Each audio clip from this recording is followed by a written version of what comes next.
Hi friends, ఎలా ఉన్నారంతా? అందరూ బాగుండాలని కోరుకుంటున్నాను. ఈ రోజు మన టాపిక్ బి సరోజాదేవి గారు. ఎవరైనా నా ఛానల్ ని ఫస్ట్ టైం చూస్తున్నట్లయితే తప్పకుండా సబ్స్క్రైబ్ చేయండి, లైక్ చేయండి. మీరు లైక్ చేస్తే కొంతమంది వరకైనా వీడియో వెళ్తుంది. అందం, అభినయం రెండూ ఉన్న గొప్ప నటీమణి బి సరోజాదేవి గారు. ఆమె జనవరి 1, 1938లో బెంగళూరులో జన్మించారు. తండ్రి బైరప్ప పోలీస్ ఆఫీసర్, తల్లి గృహిణి. ఆమె పేరు రుద్రమ్మ.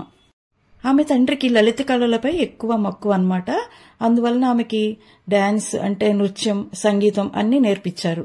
తన ఆఫీస్ ఫంక్షన్స్ కి వాటికి తీసుకెళ్లి ఆమె చేత నృత్య ప్రదర్శనలు ఇప్పించేవారు. ఒకసారి ఆమె నృత్య ప్రదర్శన జరుగుతున్నప్పుడే ఆమె కాళిదాసు అనే మొదటి చిత్రానికి ఎన్నికవడం జరిగింది. ఆమె మొదటి చిత్రం కన్నడలో కాళిదాసు, తెలుగులో పాండురంగ మహత్యం. 1955 నుంచి 1984 వరకు 29 ఏళ్ల పాటు 160 సినిమాలు కంటిన్యూస్ గా చేశారామె. ఆమె మాటలు చిలక పలుకుల్లా ఉండేవి. ఆమె కళ్లు కదిలించే విధానం, టపటపమని రెప్పలు ఆర్పే విధానం చాలా బాగుంటుంది చూడటానికి. ఆమె జగదేక వీరుని కథలో ఆమె నటన అద్భుతం. ఏ హలా అనడం చాలా బాగుంటుంది.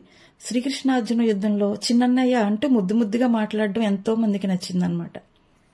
పాటలు కూడా చాలా బాగుంటాయి. చిటపట చినుకులు పడుతూ ఉంటే, ఎక్కడికైనా పోతావు చిన్నవాడా, అలాంటివన్నీ చాలా మంచి మంచి పాటలు.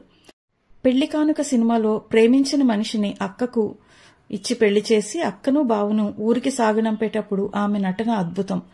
ఎవరికైనా సరే కన్నీళ్లు వచ్చేస్తాయన్నమాట. ఆమె పద్మభూషణ్ అవార్డు గ్రహీత కూడా.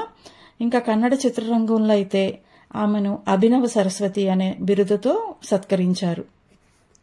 తెలుగు, తమిళ్, కన్నడ చిత్రరంగాలన్నిటిలో పెద్ద పెద్ద హీరోస్ అందరితోనూ ఈమె నటించడం జరిగింది. ఎన్టీఆర్, ఏఎన్ఆర్, అలాగే శివాజీ గణేశన్, ఎంజి రామచంద్రన్, ఇలా చాలా మంది హీరోలతో ఆమె నటించడం జరిగింది. ఆమె కెరీర్ అంతా కూడా అద్భుతంగా సాగింది. అంతా ఒక ప్లానింగ్ ప్రకారం, ఎవ్వరితోనూ ఒక మాట అనిపించుకోకుండా, ఏ కాంట్రవర్సీలు లేకుండా జరిగింది. దానికి ముఖ్య కారణం ఆమె తల్లి.